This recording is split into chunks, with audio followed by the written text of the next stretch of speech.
পরিত্যক্ত ছররা বিমান ঘাঁটিকে করা হচ্ছে পুনরুজ্জীবিত। 2000 কোটি টাকা বরাদ্দ করা হয়েছে, ইতিমধ্যে জানালেন পুরুলিয়া সাংসদ জ্যোতির্ময় সিং মাহাতো।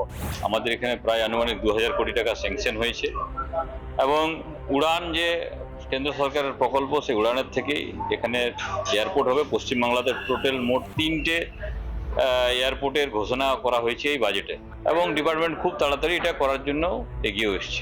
বাম আমল থেকেই ছররার পরিত্যক্ত এই বিমান ঘাঁটিকে চালু করার উদ্যোগ নেওয়া হয়েছিল, কিন্তু কাজের কাজ কিছুই হয়নি। কেটে গিয়েছে তৃণমূলের 15 বছর। সেখানেও বিভিন্ন সময় আশ্বাস দেওয়া হলেও এই বিমান ঘাঁটিকে বিমান ওঠানামার কোনো উপযুক্ত পরিবেশই তৈরি করতে পারেনি 15 বছরের বিগত তৃণমূল সরকার।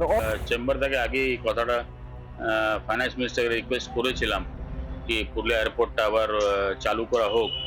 এটা বাজেটে যেটা পুরুলিয়া এয়ারপোর্টকে অ্যাপ্রুভাল দেওয়া হয়েছে, সেটার জন্য আমরা অনেক ধন্যবাদ জানাই। এই এয়ারপোর্টটি আমাদের ফলপ্রসূভাবে সঠিকভাবে এটা কার্যকরী অবস্থায় চলে আসে, তাহলে আমরা প্রত্যেকেই জেলাবাসী হিসাবে এটা আশা রাখছি যে এটা কিন্তু একটা আমাদের নতুন দিগন্ত খুলে দেবে। অনেক দূর দূরান্ত থেকে মানুষ তখন প্ল্যানিং করতে পারবে যে পুরুলিয়ায় আসা, এবং তাহলে এটার ক্ষেত্রে কিন্তু একটা বিশাল বড় দিক আমাদের মনে হয় উন্মোচন হবে। রাজ্যে পরিবর্তন এসেছে, আর সেই পরিবর্তনে কেন্দ্র এবং রাজ্য যৌথভাবে উড়ান প্রকল্পের মধ্য দিয়ে ছররার পরিত্যক্ত বিমান ঘাঁটিকে এবার বিমান ওঠানামার উপযুক্ত করবে, এবং যার কারণে শিল্পের যেমন বিনিয়োগ হবে কর্মসংস্থান।